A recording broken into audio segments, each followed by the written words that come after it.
Hi, Andy here, the author of the Make Each Click Count book series and host of the Make Each Click Count podcast.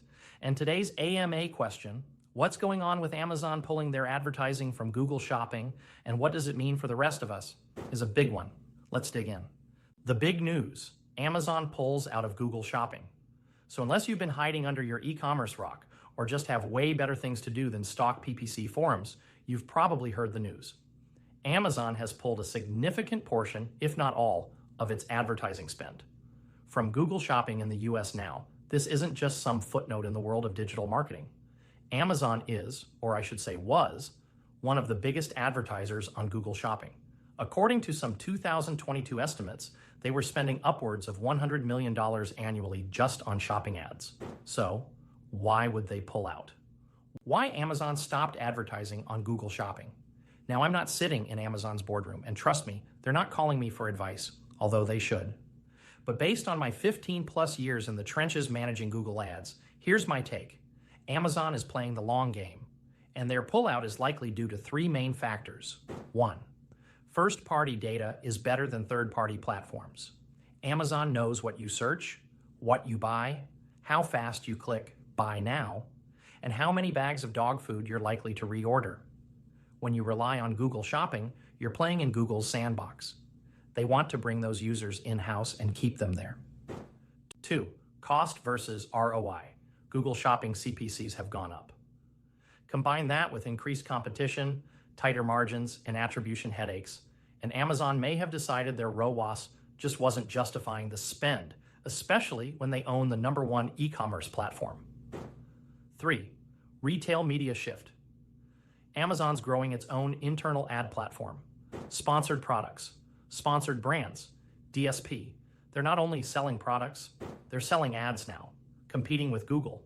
So from their perspective, why feed traffic to Google when they can build a walled garden and keep shoppers entirely in the Amazon ecosystem? Smart move for them. But here's the question.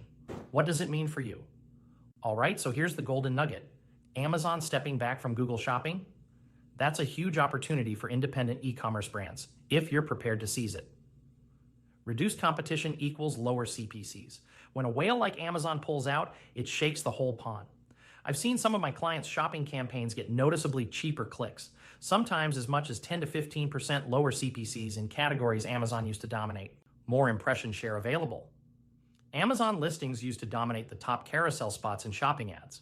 With them gone, those top spots are up for grabs, meaning more exposure for your products, especially if you're already running well-optimized campaigns. More direct-to-consumer opportunities. With less Amazon clutter in search results, shoppers are more likely to land directly on your e-commerce website. This is your chance to deliver an amazing brand experience, increase conversions, and grow that first-party customer data list like Amazon's been doing for years. What you should do. Strategic takeaways from Make Each Click Count, 2022 edition.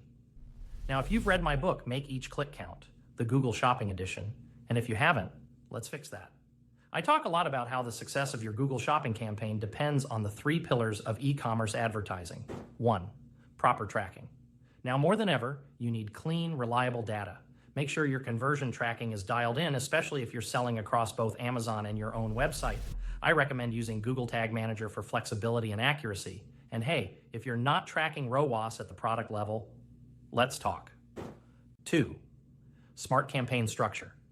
With Amazon out, you don't just want to spray and pray. Segment your shopping campaigns, break out bestsellers, separate high versus low margin products. Use custom labels for price tiers, seasonality, or product categories. That level of control lets you bid intelligently.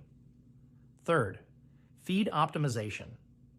Your feed is your virtual storefront. Optimize those titles, descriptions, and product types.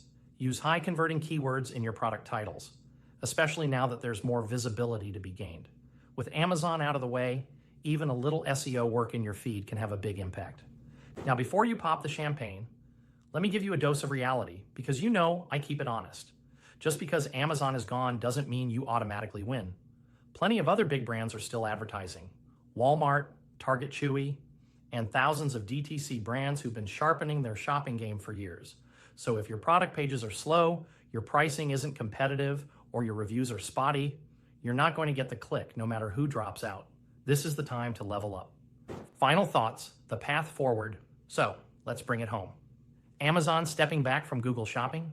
It's a major shift in the e-commerce ad landscape, but it's also a rare moment where the playing field gets a little more level. If you've got a strong product, a good website, and a smart strategy, this could be your chance to shine in Google Shopping.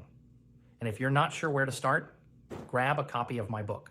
Check out Make Each Click Count University, or reach out directly. We help e-commerce brands of all sizes turn clicks into conversions.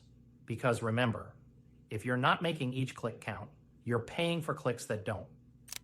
If you have a question on online advertising or need more tips on e-commerce marketing, let me know on my YouTube channel, within the Make Each Click Count Facebook group, or send me an IM or email at info@makeeachclickcount.com, and I'd love to help. And until next time, happy marketing.